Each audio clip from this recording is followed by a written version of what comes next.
कि हमारे देश में एक पत्रकार है जिसका नाम अर्णव गोस्वामी है। उसका दादा था बीजेपी में, उसका बाप था बीजेपी में और अल्टीमेटली ये भी है बीजेपी में। सबसे बड़ा कोई पालतू कुत्ता है जी न्यूज के बाद तो ये पालतू कुत्ता हो गया है अर्णव गोस्वामी।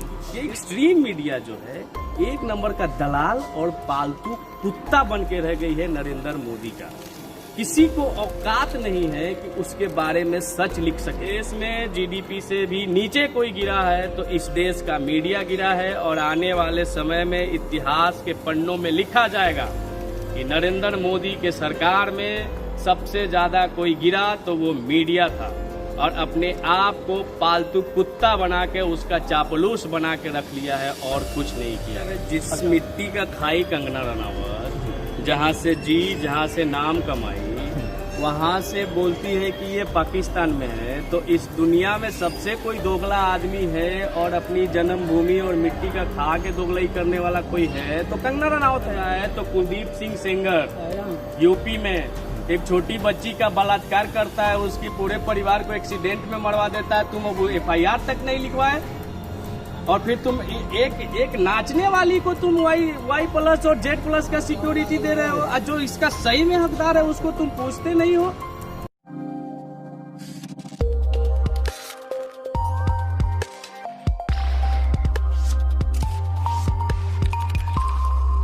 दुनिया के यंगेस्ट कंट्री के सबसे यंगेस्ट न्यूज़ चैनल यंगिस्तान में आप सबका स्वागत है और यंगिस्तान न्यूज़ बिहार के सारण डिस्ट्रिक्ट के दरियापुर प्रखंड में उपस्थित है और यहाँ पे जो बिहार में इलेक्शन का जो अभी समीकरण चल रहा है उसके जो यहाँ के युवा हैं वो क्या सोचते हैं इसके बारे में हम उनसे बात करते हैं।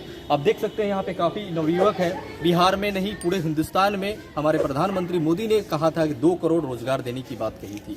आज के डेट में आप देख सकते हैं यहाँ पे युवा जो है काफ़ी परेशान हालत में है, इनके पास कोई रोजगार नहीं है। बहुत बहुत स्वागत है यंगिस्तान न्यूज़ में।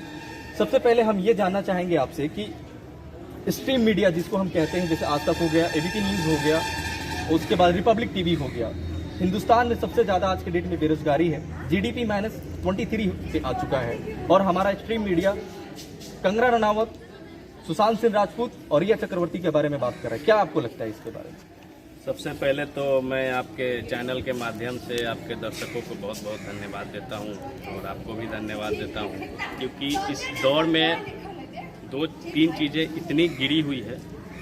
एक तो हमारा GDP आप बोले माइनस में है, उसके बाद नैतिकता बहुत ज़्यादा गिर गई है, उसके बाद सबसे ज़्यादा कोई गिरा है तो पत्रकारिता गिरा है।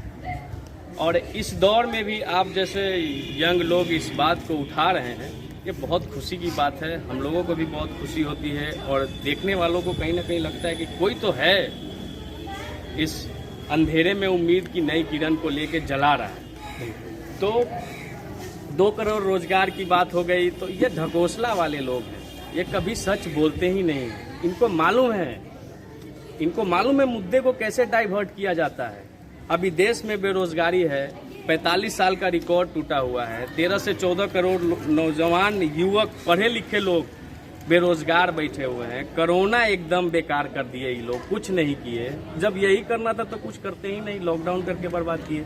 बाढ़ में स्थिति इतनी खराब हो चुकी है। लेकिन इन सब चीजों को दिखाना और पूरे हिंदुस्तान के पटल पे रखना ये मीडिया का काम है। ये एक्सट्रीम मीडिया जो है एक नंबर का दलाल और पालतू कुत्ता बन के रह गई है नरेंद्र मोदी का। किसी को औकात नहीं है कि उसके बारे में सच लिख सके। ये रिया चक्रवर्ती, सुशांत सिंह राजपूत, अरे तुम रिया चक्रवर्ती से सवाल उठाते हो, तुम सुशांत सिंह राजपूत के सपोर्ट में खड़े होते हो। शेल्टर हाउस में इतनी छोटी छोटी बच्ची मासूम लड़कियों के साथ रेप हुआ, आज तक ये रिपब्लिक, आज तक ABP न्यूज़ कहाँ था? किसी ने कोई सवाल नहीं उठाया। इस देश में GDP से भी नीचे कोई गिरा है तो इस देश का मीडिया गिरा है और आने वाले समय में इतिहास के पन्नों में लिखा जाएगा कि नरेंद्र मोदी के सरकार में सबसे ज्यादा कोई गिरा तो वो मीडिया था और अपने आप को पालतू कुत्ता बना के उसका चापलूस बना के रख लिया है और कुछ नहीं किया है। अच्छा, एक और सवाल मैं आपसे पूछना चाहता हूँ। पुलवामा में अटैक हुआ था जब 44 जवान हमारे मरे थे, आज तक उसका CBI जांच नहीं हो पाया। एक आर्टिस्ट मरता है, उसके ऊपर CBI जांच होती है, उसका तह तक हम जाके पता लगा लेते। इसकी आपको क्या लगता है ऐसा ना होने का वजह क्या है? देखिए, एक बहुत बड़े शायर ने कहा था कि गरीब के थाली में चिकन पुलाव है, लगता है शहर में चुनाव है। तो पाकिस्तान को ये टारगेट करते हैं। पुलवामा में RDX 350 किलो या 400 किलो आया, मीडिया को मालूम चल गया, लेकिन CBI जांच नहीं हुआ। आप समझ रहे हैं ना? बिल्कुल। मीडिया को तो पहले ही बता दिया कि एक पालतू तरीके से इसको बोटी का निवाला फेंक दो और बोलो कि तुम मेरे बारे में लिखो और मेरे बारे में ही बताओ, सच्चाई के तह तक मत जाओ। ये जो दोगले भक्त लोग हैं, कल तक शिवसेना इनके साथ थी तो दुनिया का सबसे अच्छा पार्टी था शिवसेना, और कल आज इसके साथ नहीं है तो बहुत बेकार आदमी है शिवसेना।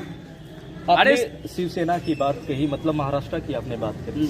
महाराष्ट्र में आमिर खान भी रहते हैं। 2-3 साल पहले किरण राव ने, उनकी पत्नी ने, उन्होंने एक स्टेटमेंट दिया था कि we are not safe in India, I think उन्होंने ये कहा था।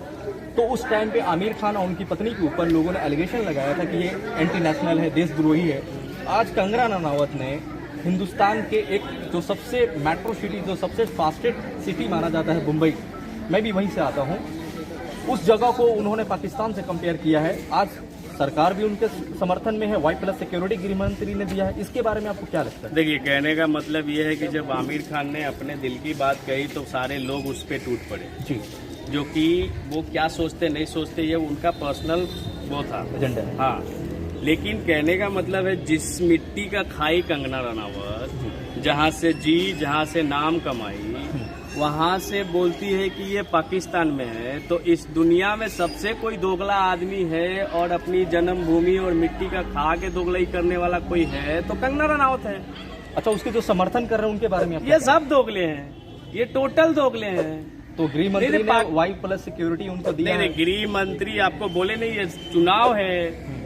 अगर तुमको गृह मंत्री को अगर जो इतना ही काम कर रहा है, तुम्हारा दिमाग काम कर रहा है, तो कुलदीप सिंह सेंगर यूपी में एक छोटी बच्ची का बलात्कार करता है, उसकी पूरे परिवार को एक्सीडेंट में मरवा देता है, तुम वो FIR तक नहीं लिखवाए, और फिर तुम एक नाचने वाली को तुम Y+ और Z+ का सिक्योरिटी दे रहे हो, और जो इसका सही में हकदार है उसको तुम पूछते नहीं हो।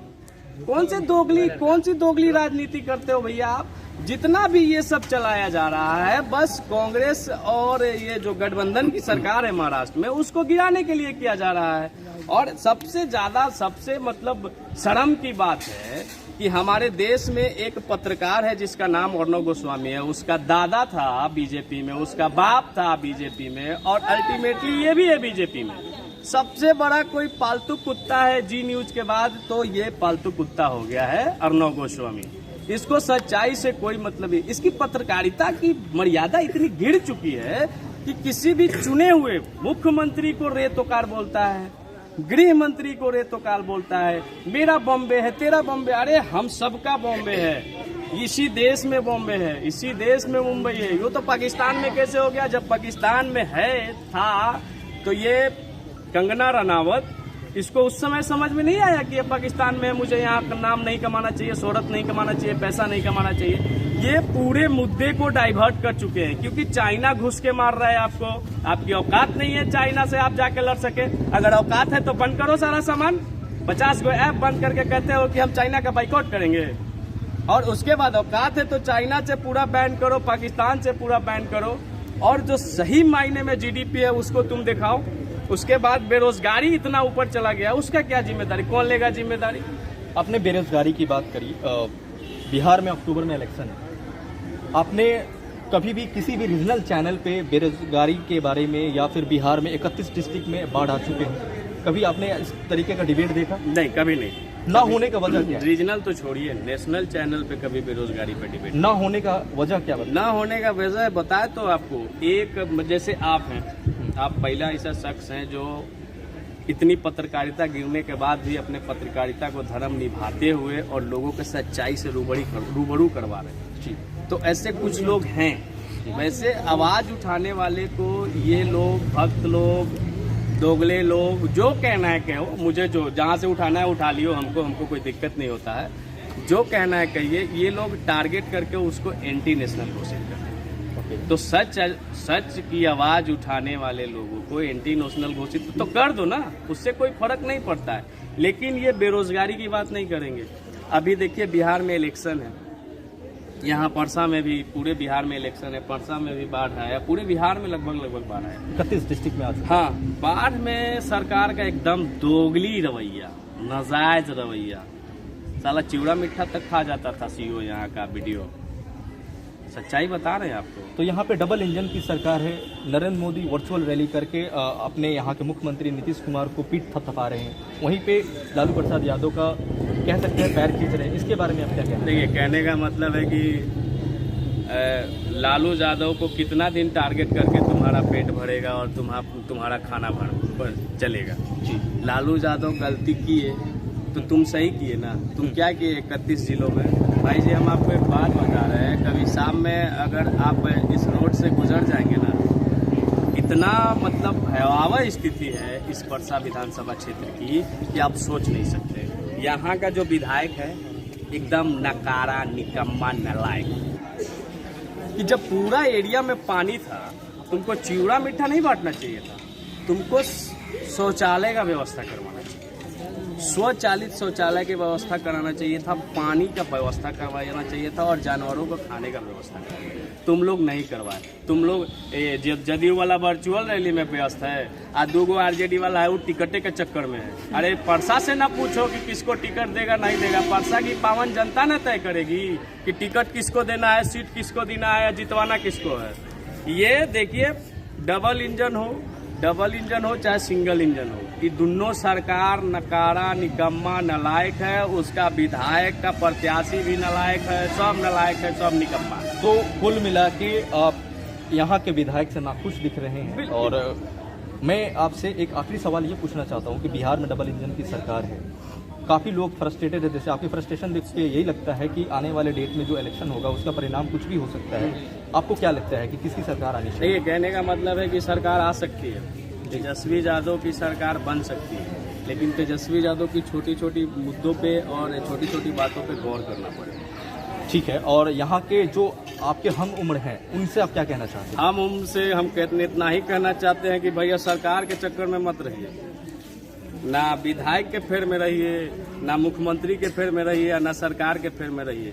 ये स्वरोजगार इंडिया बोला था ना, आत्मनिर्भर भारत। आत्मनिर्भर भारत का क्या मतलब है? हम अपने घर में डूब के मर जाए, ये आत्मनिर्भर भारत है। ओके, जाते जाते सुशासन बाबू के लिए क्या कहना चाहिए? सुशासन बाबू के लिए कहना यही है कि अब आपका समय खत्म हो गया है।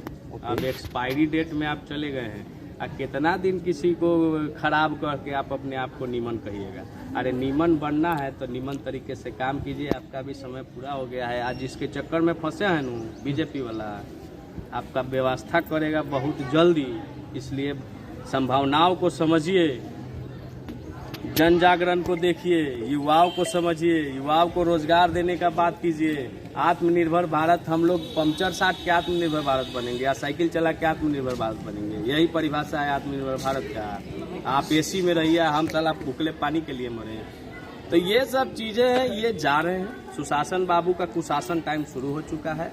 ये आज तक सुशासन के नाम पे कुछ किए ही नहीं। शेल्टर हाउस देख लीजिए, उसके बाद आपका ये सृजन देख लीजिए घोटाला, उसके बाद ही आपको हम एक बात बता रहे हैं, सुशासन कई लोग रट लगाता है। जाके एगो आप सीओ से बतिया के देख लीजिए, सुनेगा आपका? आम आदमी का कोई औकात है कि जाके विधायक से या बीडीओ से या सीओ से बतिया ले या दरोगा से?